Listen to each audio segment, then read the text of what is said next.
ছোট হুজুরটা আমার সাথে ছিল, ওই যে রফিকুল ইসলাম মাদানি। আমার বলছে, হামজা ভাই, আমারে প্রথমে রিমান্ডে নিয়ে রাত 12:30টার দিকে নিয়ে গেছে হাতির ছিলে।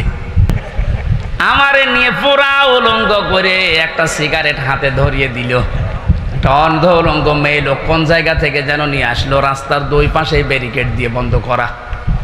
এই অর্ধ উলঙ্গ মেয়ে লোকটা আমার পাশে দাঁড় করিয়ে ছবি তুলছে আর বলছে, এটা সকালে ছেড়ে দেব, দেশের মানুষ বুঝবে যে হুজুর কেমন। এত অসহায় লাগছিল ওই সময়। আমি তো এমনিতে ওদের সাইজে চাইতে একেবারেই ছোট।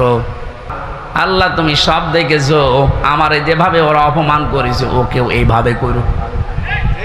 আমার মনে হয় আল্লাহ কারেন্টের মতো ওর দোয়া কবুল করেছে। দেখেছেন না, ও এখন 3 ইঞ্চি। কয় ইঞ্চি? সারা দুনিয়া এখন জানে, ওর নাম অনেকে জানে না।